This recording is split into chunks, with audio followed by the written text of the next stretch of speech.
આજે અંગારકી ચોથ પાલપાટિયા સિદ્ધિવિનાયક ગણપતિ મંદિરમાં ગણેશ યાગનું વિશેષ આયોજન। અંગારકી ચોથનો ઉપવાસ કરવાથી 21 ચોથ કર્યાનું ફળ અને પુણ્ય મળે છે। આવતીકાલ તારીખ 6 જાન્યુઆરી 2026 મંગળવારે અંગારકી ચોથનો મહાપુણ્ય શક્તિશાળી યોગ હોય।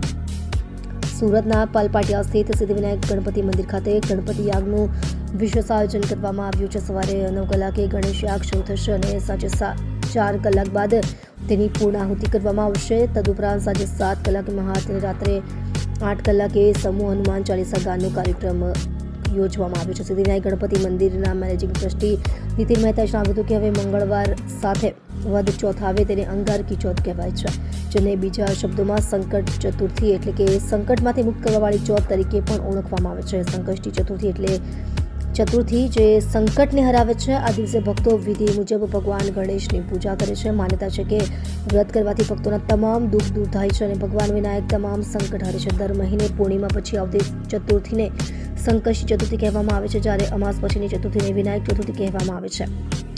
આ મહિનામાં 2 વાર ચતુર્થી વ્રત રાખવામાં આવે છે। એક અંગારકી ચોથનો ઉપવાસ કરવા પર 21 ચોથ કર્યાનું ફળ અને પુણ્ય મળે છે। નીતિન મહેતાએ ઉમેર્યું કે ગણેશ ભગવાન બુદ્ધિના દેવતા છે। યુવાઓ ખાસ કરીને આગામી ફેબ્રુઆરી-માર્ચમાં જેમની પરીક્ષાઓ યોજાવાની છે એવા વિદ્યાર્થીઓ અને વાલીઓ ભગવાન શ્રી સિદ્ધિવિનાયક ગણપતિના દર્શન કરી સકારાત્મક વાઇબ્સની અનુભૂતિ સાથે પરીક્ષા આપતા હોય છે।